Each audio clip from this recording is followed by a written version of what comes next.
brise le pouvoir du mal de la mort, qui aime d'un amour si puissant, si fort. C'est le roi de gloire, il est le roi des rois.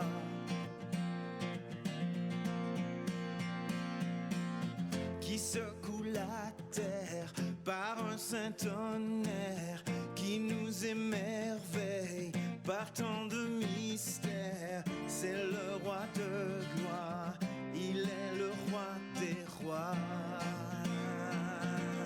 Quelle grâce incomparable,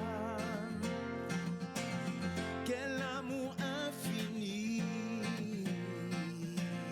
que tu as pris ma croix,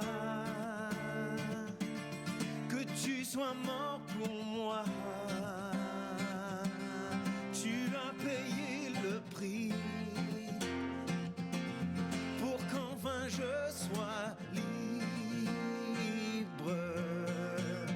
Oh Jésus, je te chante pour ce que tu as fait.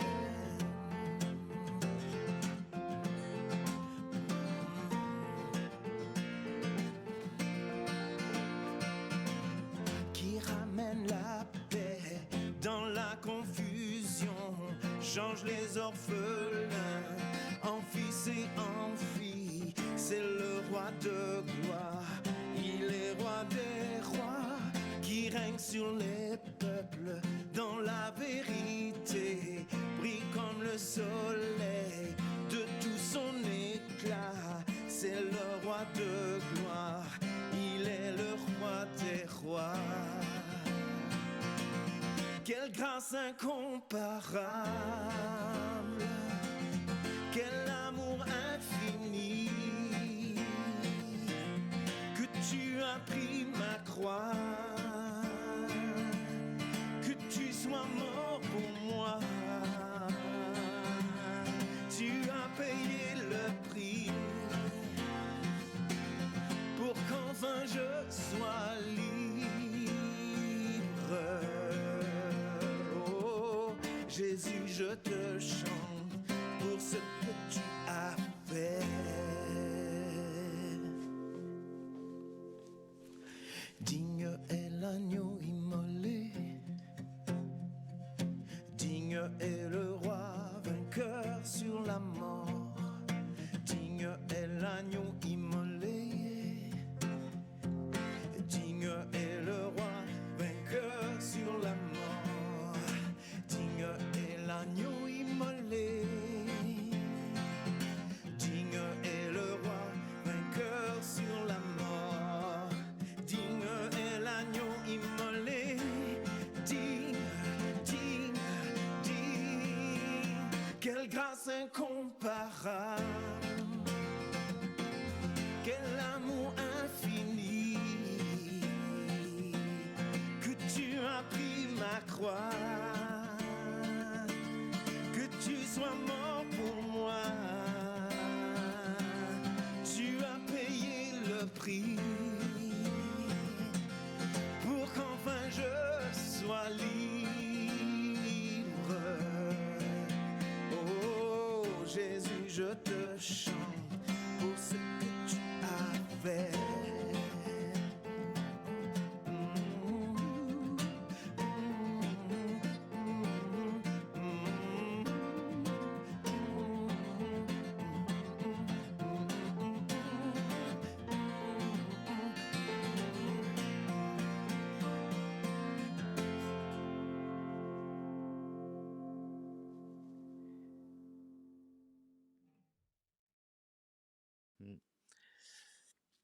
Donc,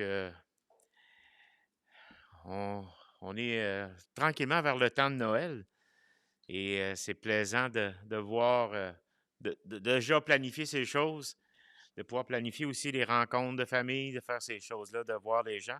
On est toujours à un moment un peu plus fébrile. Il y a les congés aussi qui apparaissent pour certains. Pour les retraités, ben, c'est juste un congé de plus. Pour les autres, ben, en espérant qu'ils puissent se reposer aussi au travers le temps des fêtes. C'est pas juste un temps où on s'arrête puis on se souvient qu'est-ce que Dieu a fait pour nous, le cadeau que Dieu nous a fait, mais c'est aussi un temps pour se reposer. D'ailleurs, dès la création, Dieu a institué du repos, des temps de repos. Et c'est bon de prendre aussi du temps durant une année, pas simplement une petite soirée une fois de temps en temps, mais prendre quelques jours. Fait que je vous souhaite de prendre du temps dans le temps des fêtes. J'en profite pour parler un peu parce que la semaine prochaine, pour ceux qui sont en ligne, on ne sera pas en ligne, naturellement, parce que ça va être notre repas de Noël un samedi soir, précédé d'un temps de jeu dans l'après-midi. Donc, on parle du 17, si je ne me trompe pas. Moi, puis les dates. Le samedi, le 17, c'est des jeux sur place ici au bâtiment, jeux de société. Fait que tout le monde est bienvenu. Puis il y a aussi Messenger de l'Église. Ça va être sur forme potluck. Donc, sur le Messenger, ceux qui sont pas présentement ici ce matin, mais qui sont en ligne ou qui vont écouter le message, ben, si vous voyez, ça vous tente d'emmener quelque chose à manger pour le souper, ben, soyez les bienvenus. Vous pouvez nous envoyer un petit mot, puis nous dire votre présence, puis que si vous voulez emmener un petit quelque chose, ou si vous pouvez emmener un petit quelque chose, pour qu'on mette tout ça en commun, puis ça va faire, on pourra mettre ça en commun. Et on poursuit ce matin notre série avec l'Épître aux Hébreux. Jésus est plus que tout. Et ce matin, on touche le sujet, et voilà, Jésus parfait et compatissant. Une des particularités de l'Épître aux Hébreux, c'est que c'est d'être une des seules, ou je dirais pratiquement la seule du Nouveau Testament, qui nous décrit aussi bien Jésus-Christ dans son rôle de grand sacrificateur, dans sa fonction de souverain sacrificateur.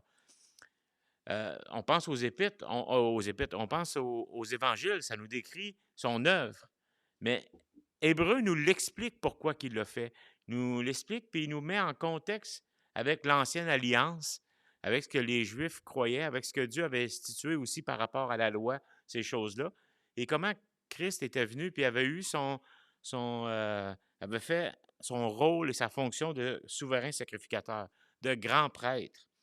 Puisque Jésus est plus que tout, c'est ce qu'on voit depuis le début, on voit qu'il est supérieur non seulement aux anges, mais aussi à Moïse, celui qui a emmené la loi, qui a été ce prophète qui a emmené la loi, mais aussi à Josué, celui qui a permis au peuple d'entrer dans la terre promise. Josué a fait sortir, a libéré le peuple de l'Égypte, a emmené la loi, puis il les a transportés dans le désert.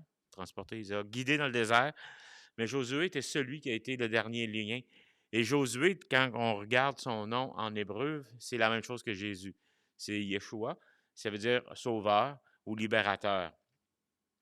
Mais Jésus est supérieur à eux, puis il est supérieur aussi à tous les souverains sacrificateurs, puis aux sacerdoces de l'Ancien Testament.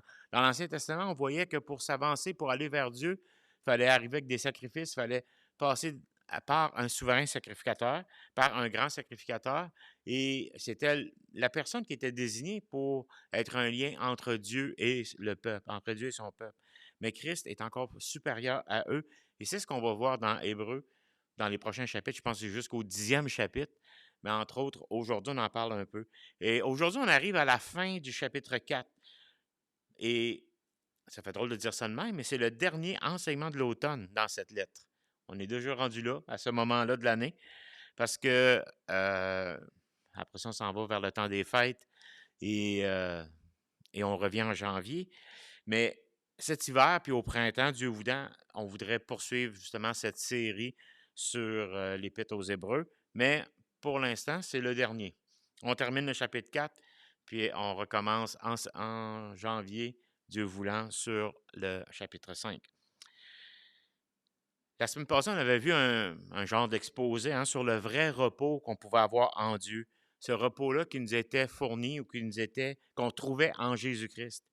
Et aussi l'autorité puis la puissance de sa parole. Cette puissance, cette parole qui était capable de voir nos plus sombres recoins de notre cœur, était capable ça nous dit même séparer os et jointures, moelle et en tout cas, assemblage. Autrement dit, c'est que la parole de Dieu est capable d'aller trancher, de montrer qu'est-ce qu'il y a dans nos vies, qu'est-ce qu'on a à changer, mais aussi nous dire tous les recoins de notre cœur que les gens ne voient pas. Ce matin, on va voir un passage particulier, mais un passage aussi familier qui nous encourage dans notre foi. Et ce n'est pas un passage qui est accusateur, ce n'est pas un passage qui est moralisateur, mais c'est un passage qui est encourageant pour qui veut grandir dans sa foi. Je vous invite à tourner avec moi dans Hébreux chapitre 4.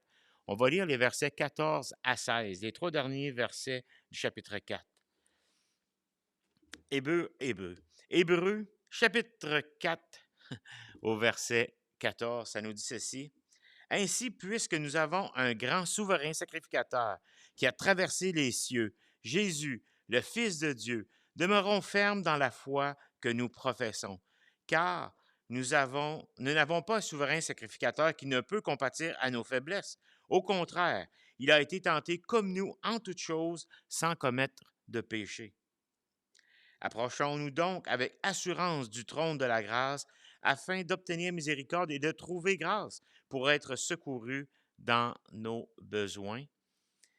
Et Dieu sait que nous avons des besoins. Prions.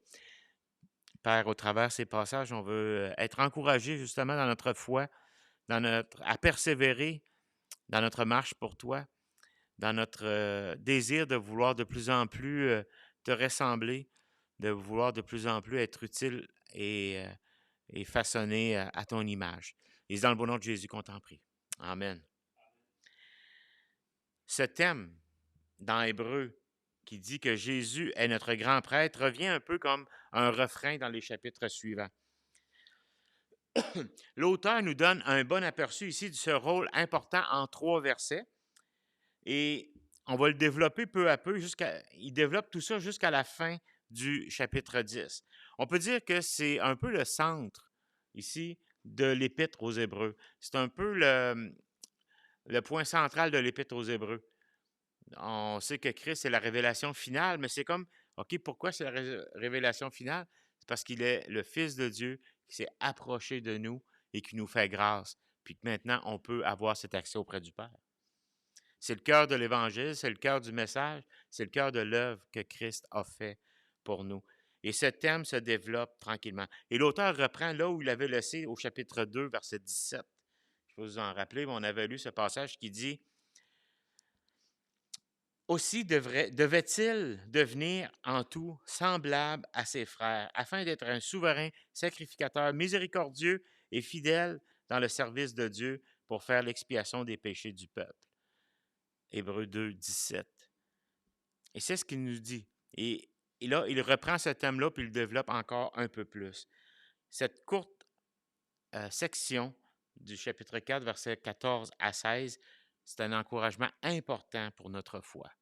C'est-à-dire que Jésus est notre médiateur, notre représentant, notre avocat auprès du Père.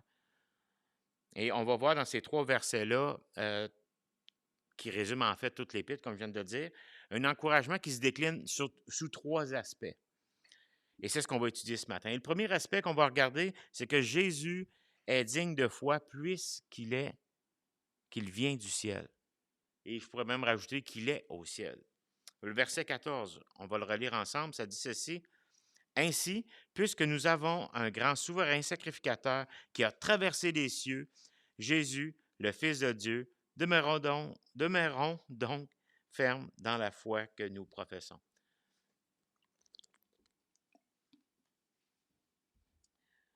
On a un souverain sacrificateur qui a traversé les cieux. Ça indique qu'il est venu jusqu'à nous, mais qu'il est aussi présentement dans les cieux. Et ça a un lien avec les versets 12 à 13, parce qu'il commence « Ainsi, puisque ». La réalité de nos cœurs, dans le verset 12 à 13, ça nous dit qu'ils ont été mis à jour par rapport à la parole de Dieu, par la parole de Dieu. Et ça ne doit pas nous pousser à fuir Dieu. Dans le récit du jardin, on a ce récit où Adam et Ève, après avoir péché, après avoir fait des choses contraires à ce que Dieu leur avait demandé, c'est-à-dire qu'ils avaient pris du fruit défendu, et ça répète n'importe quoi, mais dans le contexte, il nous a parlé que Dieu avait dit, vous pouvez profiter de tout, sauf de ce fruit-là. Non pas que ce fruit était maudit ou était quelque chose, mais il représentait quelque chose que Dieu ne voulait pas qu'il touche. Et pour leur donner un libre arbitre, il fallait qu'ils aient le choix de dire oui ou non à quelque chose. Hein. Et eux, ils ont décidé sciemment, consciemment, même s'ils ont été tentés par, ça nous dit, par l'adversaire, par le diable, et ils ont décidé d'y toucher, d'y aller. Mais qu'est-ce qu'ils ont fait? Ils ont commencé à fuir. Quand ils ont entendu la voix, quand ils ont entendu la parole de Dieu, ils ont dit, oh non, oh, oh, puis ils sont allés se cacher.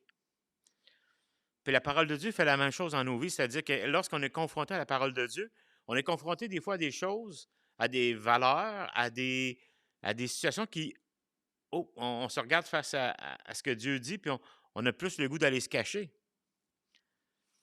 Alors que le but d'Hébreu, quand il nous parle du verset 12 et 13, que cette parole-là est vivante, est tranchante, elle voit dans les moindres recoins de notre cœur, le but n'est pas de nous faire fuir, mais de nous rapprocher de notre Sauveur, de dire, d'être libéré de ce poids de devoir cacher des choses. Dans toute relation qu'on a avec les gens autour de nous, on ne dévoile pas tout de la première journée ou de la première heure ou de la première minute qu'on croise une personne. Ah, en passant, moi, je suis comme ci, puis je suis comme ça, puis si tu es un livre ouvert, ben ça se peut que tu te fasses avoir un moment donné, ça se revire contre toi, parce que les gens ne sauront pas quoi faire avec cette information-là. Mais Dieu, il la connaît, cette information-là, qui tu es. Et le but, c'est pas de te faire fuir, mais plutôt de te rapprocher à lui, de dire, tu n'as rien à me cacher. Je connais tout de toi, je connais les moindres recoins de ton cœur, puis j'ai décidé de venir te parler, j'ai décidé de m'approcher de toi.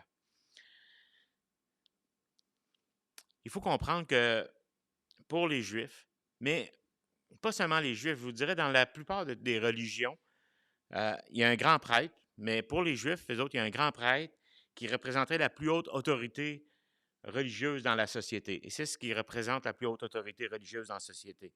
Et souvent, pour eux, c'était la personne qui n'était pas nécessairement accessible, mais il fallait que tu ailles voir avec des sacrifices pour qu'elle puisse établir un lien entre toi et Dieu, puis faire un genre de médiation. Il était comme un genre de médiateur entre Dieu puis les membres de son peuple, sans nécessairement être près du peuple. Tu pouvais pas tu rencontrais pas le grand sacrificateur à la taverne du coin. Techniquement, il y avait le quartier, puis il y avait une séparation avec le peuple.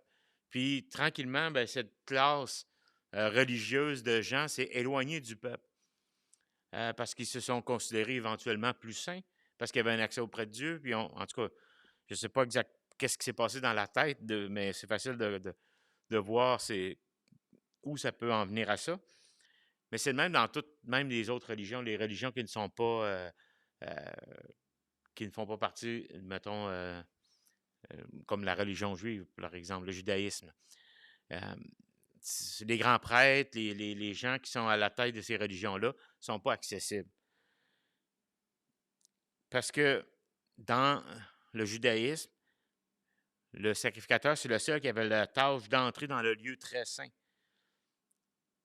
Au départ dans le tabernacle, plus tard dans le temple, et il faisait l'expiation des péchés pour tout le peuple. Puis il y avait tout un protocole de sanctification de son linge, d'ablation, de lavage. Puis là, il pouvait éventuellement rentrer. Puis ce qui était particulier, c'est que souvent, ben, il y en a qui étaient âgés dans les sacrificateurs, puis il y avait une corde et même une clochette au pied pour que les gens puissent entendre qu'il se promenait et qu'il était encore vivant. Parce qu'eux ne pouvaient pas rentrer pour aller le chercher pendant qu'il était dans la présence de Dieu. Fait qu'il y avait une corde, puis ils pouvaient le tirer si jamais il mourait. Il y avait plein d'histoires comme ça. Mais c'était cette personne-là. Fait qu'il y avait tout un privilège, en quelque sorte, d'aller vers Dieu. Et comme pour le jour des expiations, ce qu'aujourd'hui on appelle chez le peuple juif le Yom Kippour, là, ben, dès le début de cette fête-là des expiations, le premier grand prêtre, c'était Aaron, le frère de Moïse. Lui, il était assigné à cette fonction. Puis il traversait, ça nous dit qu'il traversait le parvis du tabernacle, puis il disparaissait à l'intérieur du saint lieu, puis le lieu des saints, le saint des saints. On voit ça dans Lévitique 16, s'il y en a qui prennent des notes et qui veulent aller lire ça. Lévitique chapitre 16. Mais Jésus, le Fils de Dieu, après sa mort, sa résurrection, ça nous dit qu'il a traversé les cieux. Et ça fait référence à son incarnation, mais surtout à son exaltation, c'est-à-dire à sa glorification, le fait qu'il n'est pas resté mort, qu'il est ressuscité, puis qu'il est maintenant à la droite de Dieu, puis qu'il intercède pour nous, comme on voit dans Timothée. Mais ça fait aussi référence à sa nature divine. Il est monté au ciel, il a disparu aux yeux de ses disciples pour entrer dans les lieux célestes, dans le sanctuaire, dans la présence même de Dieu. Et ça avait cette signification que Christ, ce qu'il avait fait pour nous, qui avait été fait péché pour nous, a été agréé par Dieu. Sa mission d'expiation des péchés a été accomplie puis approuvée par le Père. Il a été couronné puis souverainement élevé à la droite de Dieu comme Seigneur. Il est notre grand souverain sacrificateur. D'ailleurs, ici, c'est le seul endroit dans la Bible où un tel titre apparaît.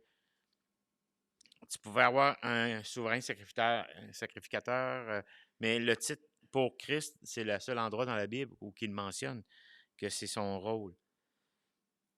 À d'autres endroits, il nous est présenté comme étant l'agneau, la victime immolée, comme étant l'objet du sacrifice, et non pas le sacrificateur, mais ici, il est aussi présenté comme étant celui qui fait le sacrifice, une fois pour toutes.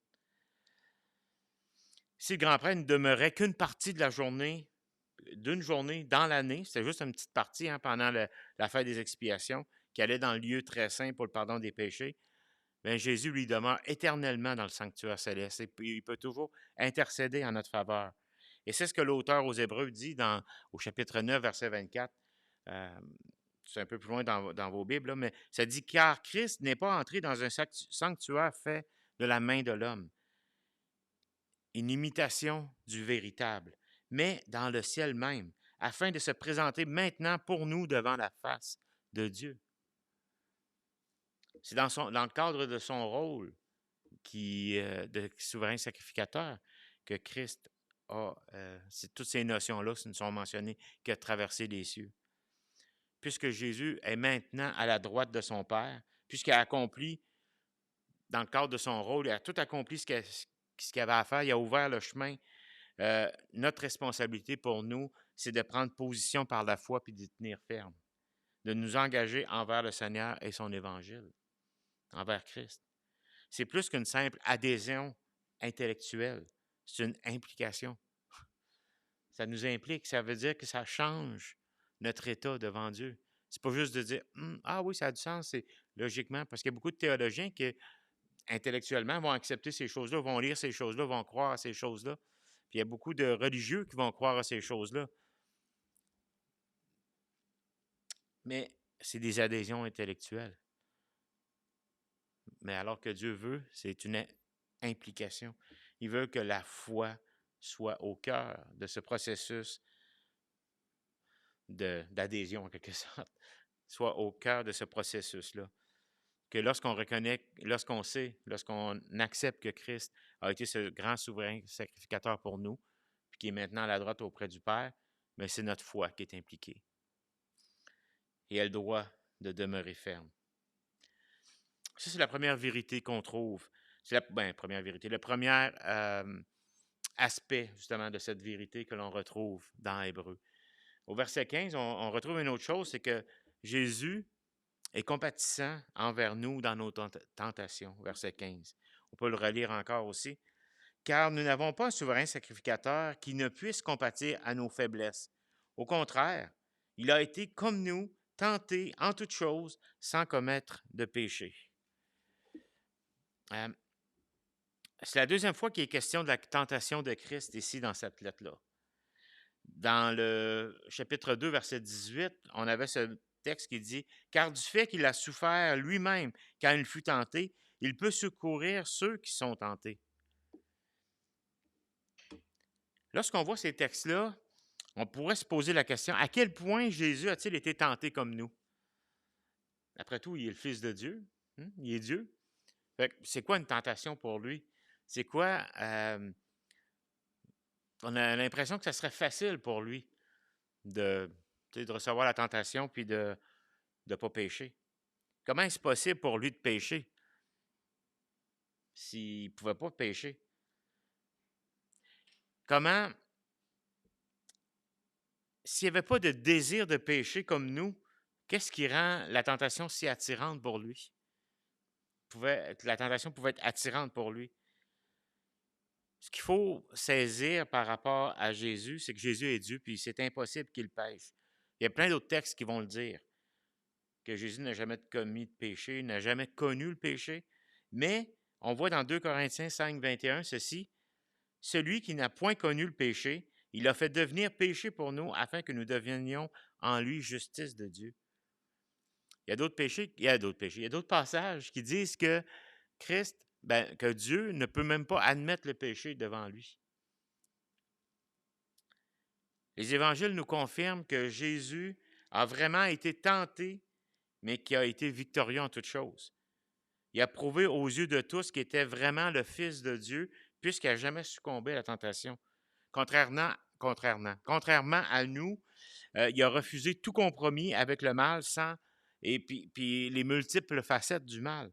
Il est à la fois distinct de nous, mais aussi compatissant. Comme être humain, il a connu la soif, la faim, la solitude, les désirs qui sont les nôtres. Comme humain, nous sommes déchus, avec un cœur tortueux, c'est ce que ça nous dit. Et même, on a une nature pécheresse. Notre capacité de tomber ou de succomber à la tentation est énorme. Dans la Bible, nos premiers parents en sont une preuve assez éloquente. Mais la question demeure pareille. Comment Jésus pouvait-il être tenté comme nous? Il faut être prudent parce que la Bible ou les évangiles nous racontent peu de détails concernant la personnalité humaine de Jésus. Puis on va s'imaginer Jésus de la façon dont on s'imagine Dieu. Si on voit Dieu comme quelqu'un de sévère, on a l'impression que Jésus, pendant son ministère, était quelqu'un d'autoritaire, de droit, de sérieux. Si on s'imagine Dieu comme un Dieu aimant, doux, on imagine Jésus comme étant aimant, doux, un certain charisme. Les enfants venaient, les gens les plus pauvres venaient le voir, puis il y avait un charisme, il était aimant, doux. Mais encore là, ce sont toutes des notions à cause qu'on s'imagine que Dieu est de cette façon-là. La Bible en dit peu sur la personnalité de Jésus. Puis le reste, tout ça, c'est de la spéculation qu'on peut amener. Puis je ne dis pas que notre spéculation est bonne ou mauvaise, mais si la Bible ne le dit pas, c'est dur d'en faire des points de doctrine ou des points de vérité assurés, tu sais, parce qu'on ne sait pas. On peut imaginer comment était Jésus, comment est Jésus étant Dieu, comment il a eu aussi à endurer le mal autour de lui. Parce qu'il avait le pouvoir d'éliminer le mal. Ça devait être pour lui une tentation de voir les gens autour de lui souffrir, puis de juste les dire « m'arrange avec ça, puis vous ne souffrirez pas ». Mais en même temps, c'était pas ça, le but. Fait que pour lui, ça devait être toute une souffrance, un dilemme. Mais encore là, c'est de l'imagination que j'ai, là. Je ne suis pas en train de dire que c'est ce qu'il avait directement dans son cœur, mais ce sont des choses que j'imagine. Puis je prends le temps de le préciser parce que c'est pas nécessairement mentionné dans la Bible. Mais on voit quelques instants, à quelques moments dans son ministère que Jésus a été ému de compassion pour les foules ou encore devant certaines souffrances. Il y a des choses comme ça qu'on peut comprendre. Mais sans avoir une nature pécheresse comme nous à la naissance, sa conscience et sa sensibilité étaient éveillées. Et ça devait être un combat de tous les instants. De juste dire, on arrête tout ça là, puis il devait quand même avoir cette tension en lui de voir l'être humain, des gens qu'il aimait souffrir, versus cette capacité qu'il avait de l'arrêter, la souffrance. On pourrait se poser aussi la question, qui est le plus tenté? Souvent, c'est ça, hein? Quand on est dans la tentation, on dit, c'est qui est le plus tenté? C'est-tu celui qui est tenté, qui résiste plusieurs fois, puis qui finalement tombe? Ou celui qui est tenté, qui résiste, puis qui tombe jamais? Ou, mais jamais dans le cadre de Jésus, mais ou pas dans certaines situations pour nous. Une des raisons du fait qu'il est si facile pour nous de dire oui à la tentation, c'est parce qu'on a déjà succombé dans le passé. Et aussi, c'est que la tentation, c'est quelque chose qui nous intéresse, qui vient nous chercher. Si ça ne nous intéresse pas, ce n'est pas une tentation. Si ce n'est pas quelque chose qui nous attire, ce n'est pas une tentation. Mais moi, un beau bol de petits pois verts, c'est une table, c'est pas une tentation pour moi. Un bol de chips à côté, par exemple. Hein? Ça va être une tentation. Les petits pois, j'en mange quand ils sont bien cachés dans la sauce. Ou va te prendre un hot chicken, pas de petits pois. Mais c'est ça. Si c'est pas quelque chose qui t'attire, c'est pas une tentation. La définition d'une tentation, c'est quelque chose que ton cœur a cette facilité à le désirer. Tu sais. C'est quelque chose qui vient nous chercher. Et là, je parle de tentation, mais je parle pas encore, j'ai pas encore parlé de l'épreuve de notre foi. Face aux difficultés de la vie, face à la maladie, face à la mort, face à tout ce qui peut nous arriver. Et ça nous amène à la tentation de je continue ou j'arrête? Ça n'est jamais arrivé à notre maître de succomber à la tentation. Parce que les difficultés de la vie, l'épreuve de la vie, ça, c'est sûr que je les en ai vécues. Donc, c'est pas parce que Jésus a traversé les cieux, qui a été exalté, que maintenant il serait distant face à nous et peu désireux de nous secourir dans nos tentations. C'est justement parce qu'il est devenu un homme en s'incarnant qui peut maintenant compatir à nos faiblesses, autant morales, physiques que spirituelles. Souvent, on a tendance à ne pas aider les gens quand on ne comprend pas ce qu'ils vivent.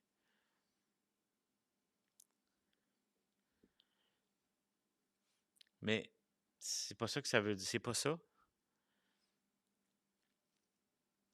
C'est pas ça, être compatissant pour les autres. C'est pas de simplement être compatissant lorsqu'on a vécu telle situation. On a tous vécu on a tous été devant nos faiblesses, qu'elles soient morales, physiques ou spirituelles. Christ, dans son humanité, il a expérimenté pleinement la tentation et l'épreuve. Il comprend parfaitement ce qu'on éprouve, notre impuissance, notre vulnérabilité. Il n'avait pas expérimenté personnellement toutes les tentations spécifiques de pouvoir pour pouvoir nous comprendre. Parce qu'il y a plusieurs moyens de péché qui n'existaient pas à l'époque. La fraude fiscale électronique, ça n'existait pas. La calomnie sur les réseaux sociaux, hein? Non, ça n'existait pas. Ça n'existait pas à cette époque-là. Mais la racine du péché, la racine du mal, des mauvais désirs était bien réelle, puis ça n'a pas changé. C'est pas les réseaux sociaux qui sont mal. C'est le cœur de la personne qui s'en occupe, qui est là, qui les utilise. Bon, sauf que si c'est tellement dangereux pour toi de ces réseaux sociaux, ben tu es aussi bien de t'y couper puis de plus y aller. Pour tout se bien de limiter ces choses-là, si c'est pour nous des occasions de devenir mauvais encore plus.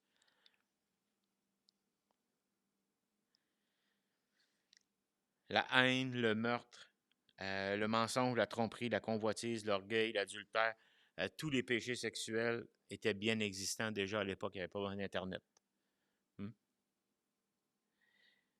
n'y avait pas besoin de films non plus. Il n'y avait pas besoin de ces choses-là. Ça existait déjà. La racine de toutes ces tentations, Jésus les connaît. Il les a vues, il les a vaincus et il est compatissant. C'est la même vérité qu'on retrouve, qui se trouve dans 1 Corinthiens 10, 13, ce passage qu'on connaît, qui nous donne cette assurance. Aucune tentation ne vous est survenue qui n'ait été humaine.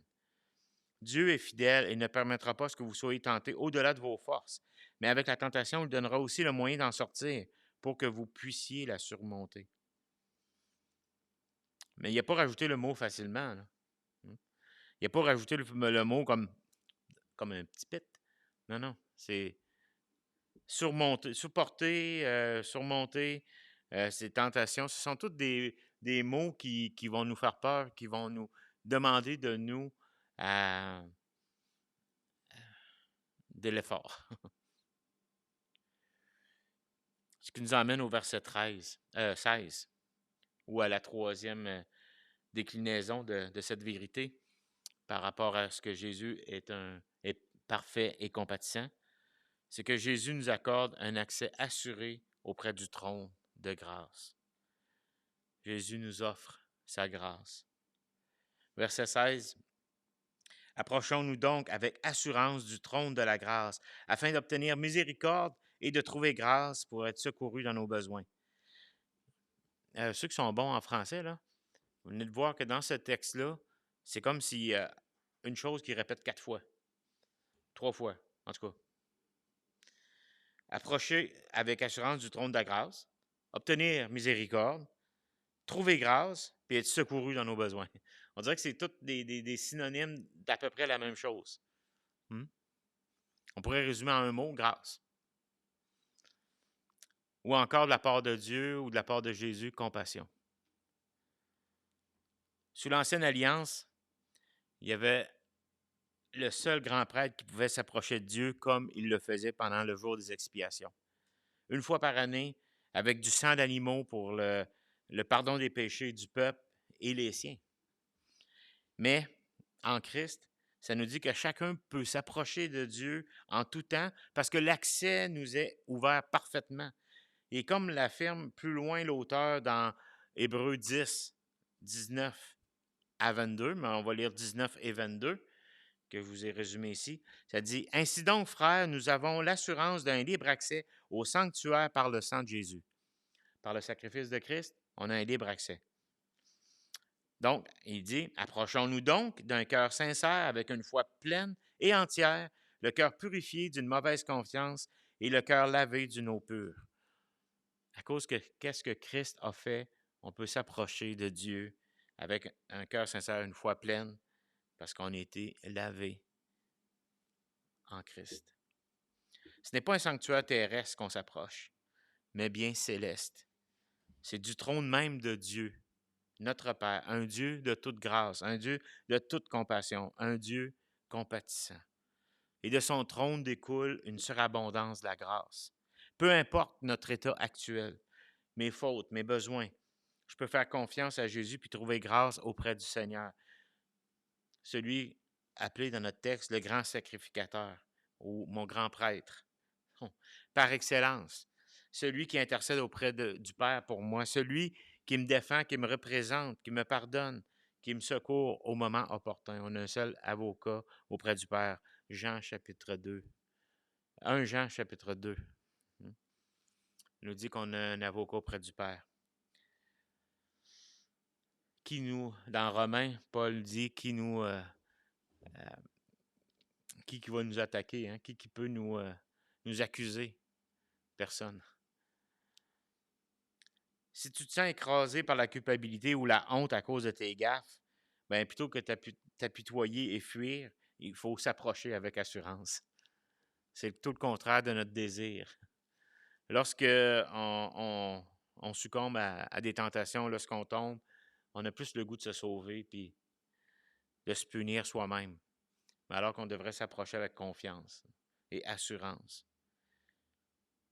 Pourquoi qu'on rejetterait un tel grand prêtre? Si on refuse de s'approcher du trône de la grâce de Dieu, un jour, ça va être devant un trône de jugement et de colère. Le seul prêtre dont on a besoin, c'est le grand prêtre qui est Jésus. Ce n'est pas d'un pasteur, d'un prêtre, d'un n'importe quoi, là, d'un nommé, comment dire. C'est Jésus qu'on a besoin. Par son sacrifice à la croix, il remplace le jugement et la condamnation, et tout ça par la grâce. Il nous fait grâce de toutes nos offenses et s'occupe de nous tous les jours dans sa grâce qui est toute suffisante. Il n'est jamais trop tard pour venir à lui. Il est compatissant, il nous comprend, il nous attend les bras grands ouverts. Prions. Quel amour, Seigneur, tu as eu pour nous. Quelle compassion, quelle grâce immense. On a ce chant en tête qui dit Amazing Grace, quelle grâce incomparable, grâce merveilleuse. Cette grâce, c'est pas offert à des gens méritants, c'est offert à, un peu comme le chant le dit, à des âmes perdues, des pécheurs tout défaites, mais qui ont été touchés par cette grâce. Seigneur, continue à nous toucher, nous qui t'appartenons. Continue à travailler dans nos vies afin qu'on puisse non pas te fuir, mais s'approcher de toi avec confiance. Continue à parler aussi à ceux qui ne te connaissent pas, qui puissent voir cet amour immense que tu as eu pour nous, mais pour eux, pour chacun d'entre nous, pour l'humanité entière, Seigneur. Merci pour ces passages qui nous rappellent que tu es digne de foi, tu es digne d'être approché, tu es digne de gloire et d'honneur, parce que tu es Dieu, tu es médiateur, tu es sauveur. Merci encore pour ce privilège de te connaître, alors que nous, Seigneur, c'est vraiment une grâce que tu nous fais. Et dans le bon nom de Jésus-Christ, notre Sauveur et gracieux Seigneur. Amen. Amen. Je vous rappelle que la semaine prochaine, donc le 17 décembre 22, on est en 2022. Je ne sais pas quand est-ce que vous allez l'écouter pour ceux qui sont en ligne. Vous êtes invités ici à Gaspé là, pour la soirée de Noël, mais l'après-midi, c'est un samedi, pour des jeux dans l'après-midi, jaser, boire du café, boire plein de choses. Puis on va faire ça avec des chants de Noël un peu plus tard vers l'heure du souper. Une très courte partage de Noël aussi. Je peux vous dire le thème parce que je peux l'expliquer. Je vais vous parler d'un échange de cadeaux. Mais le thème, n'emmenez pas des cadeaux pour que vous allez en recevoir. Là. Mais le thème du partage, ça sera un échange de cadeaux. On va voir quel type de cadeau on peut emmener à Dieu versus le cadeau que Dieu nous a fait. Je vous souhaite une belle semaine, puis que le Seigneur vous bénisse.